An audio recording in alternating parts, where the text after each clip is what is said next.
WUFI, WUFI-Passive or WUFI-Plus. What does that mean? Such a funny name. But it's a German abbreviation. I don't want to get into, for what it stands, but it is a tool, I call it the second generation simulation tool that allows us to do a lot.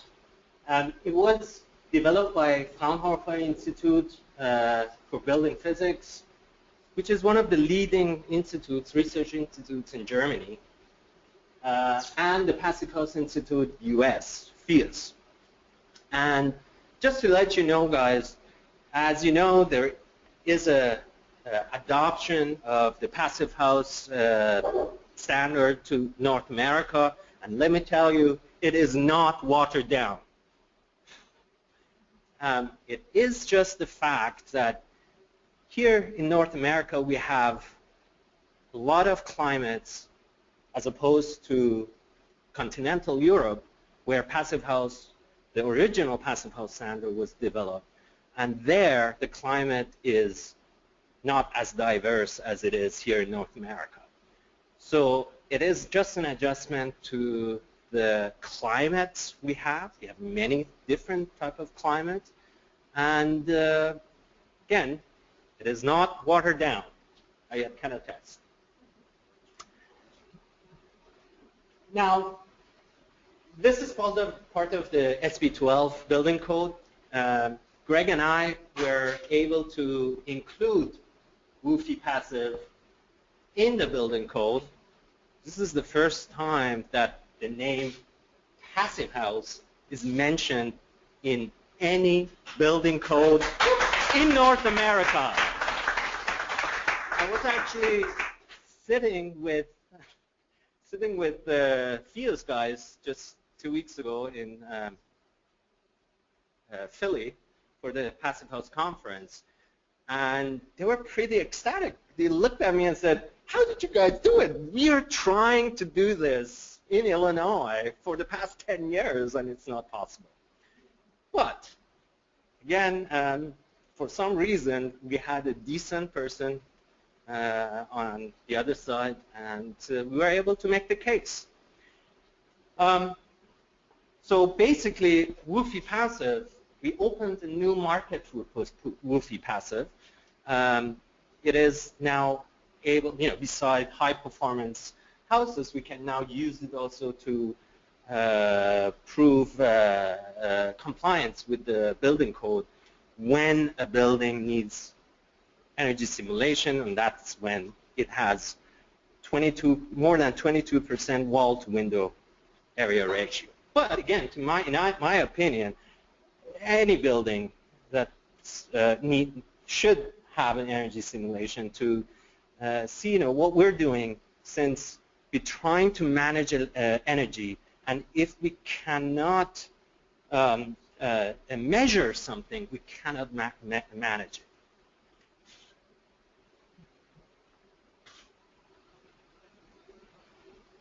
So now there might be some confusion between WUFI Plus and WUFI-Passive. It's virtually the same software. It's just that WUFI-Passive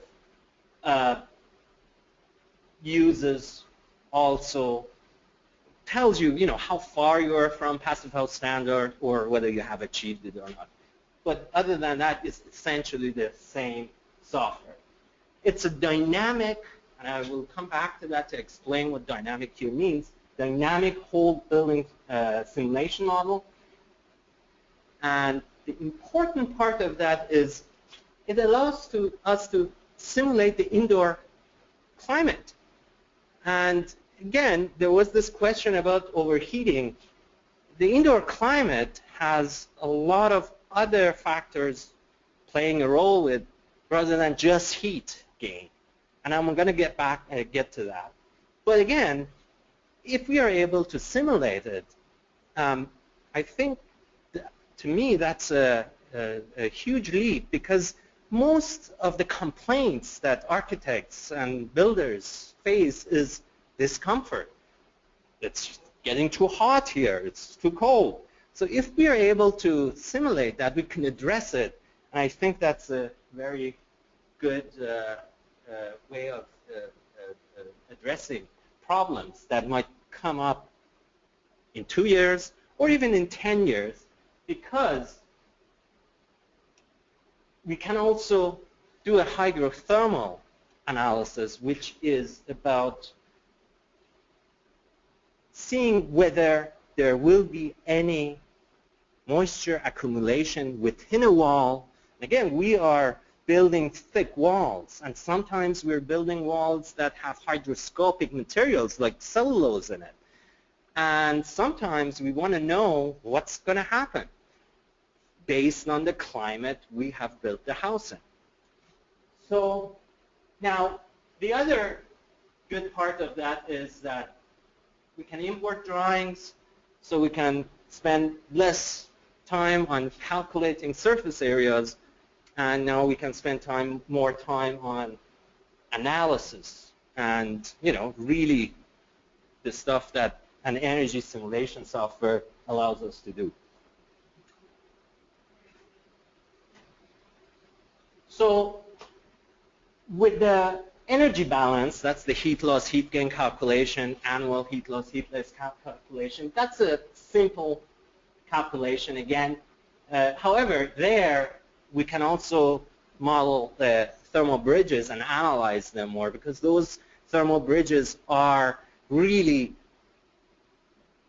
the stuff that takes away from that high performance wall. And most of the time we don't have any sense what the effect is. And knowing the effect of a thermal bridge allows us to even optimize it, further optimize it.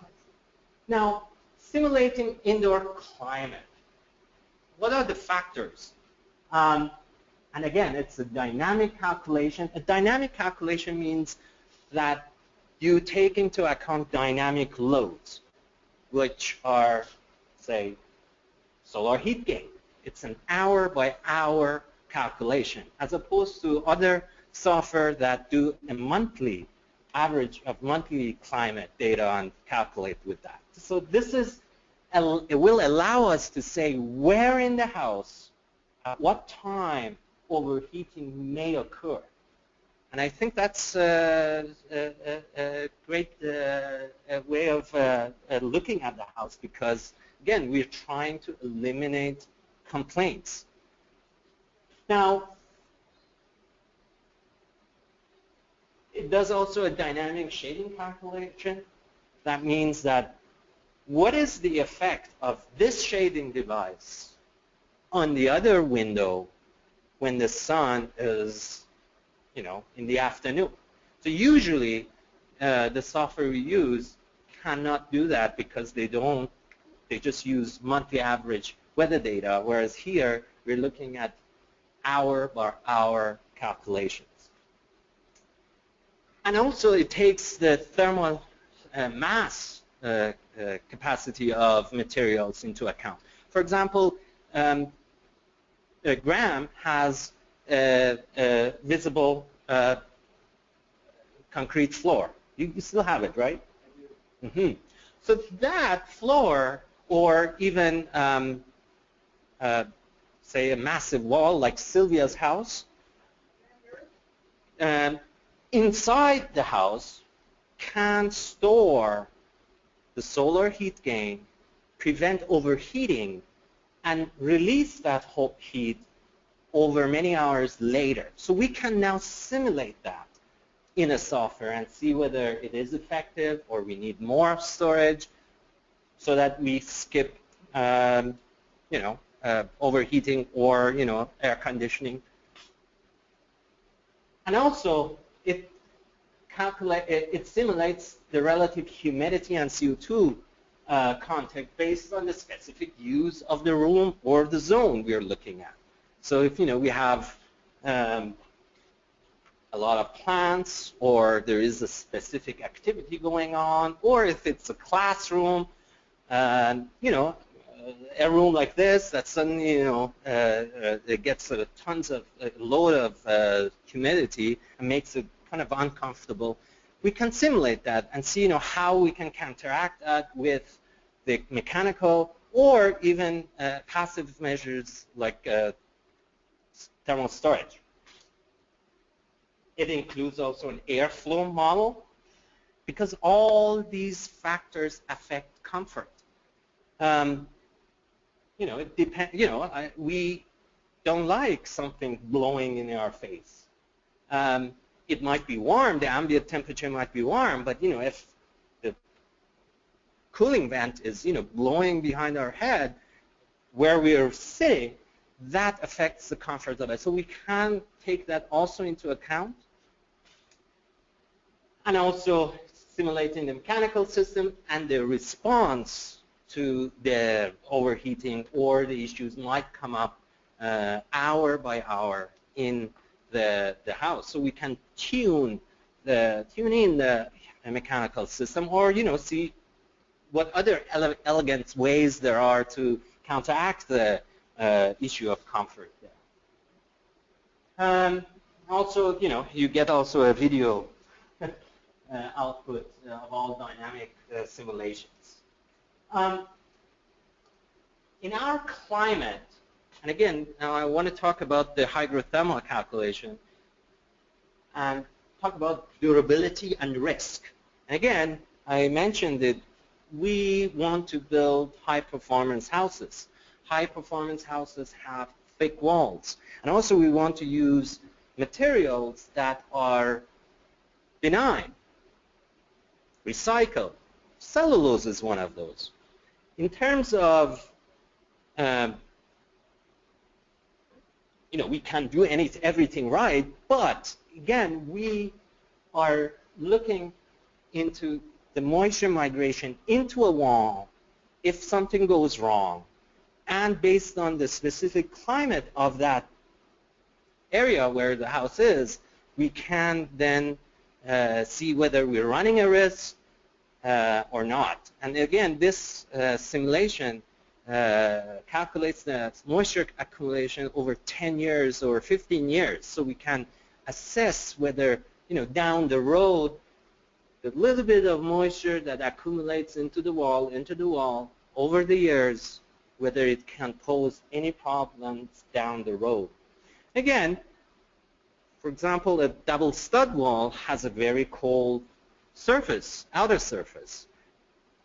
And that might be a risk or might not be a risk. We don't know. Up until now, we really handled these issues as a, according to OBC, and regardless where we're building, there was just one formula of, that allowed us to see whether we're going to risk of moisture accumulation or not. Now, also on the other hand, we have a dynamic changing climate outside, and that really applies to Toronto. We have a cold winter, super cold winter, and hot, humid summer. So we got it all here. And basically, the software uses weather data that has the solar radiation in there, the driving rain factor is factored in, and also relative humidity and all the other good stuff. The software takes internal or external moisture sources into account. For example, raining. If an assembly gets a lot of rain and there is driving rain, we can do a stress test and see whether it can hold up or not.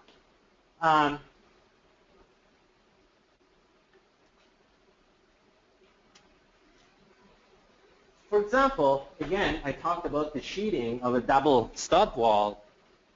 Is that going to pose a problem? What if we go for OSB or plywood or something else or zip sheeting? What are the implications? We don't know. Or that foam board on the exterior. Does that allow us to have an assembly that can dry out when something goes wrong? We don't know. However, we have all of this broad approach. Now, this summarizes really what WUFI-Passive or WUFI Plus does. On this side, you see, the loads, the solar radiation, the temperature, of course, and precipitation. This is new. None of the other software were able to factor that in. So we can do a whole house dynamic simulation based on internal loads that we have, the window, the HVAC systems. But also we can go drill down into the assembly level and analyze the roof. We know that the side that's exposed to the sun, there will be relatively not much risk of anything going wrong there. But what about the other side? We know maybe that the south-facing wall may dry out. But what about the wall that's not yet getting heated by the sun? So we can do a hydrothermal analysis to see whether we're running the risk of anything that might occur or not. We can also do a thermal bridging calculation that allows us to further optimize the envelope, stuff that really we never were able to look at it the way now we can do. Thank you.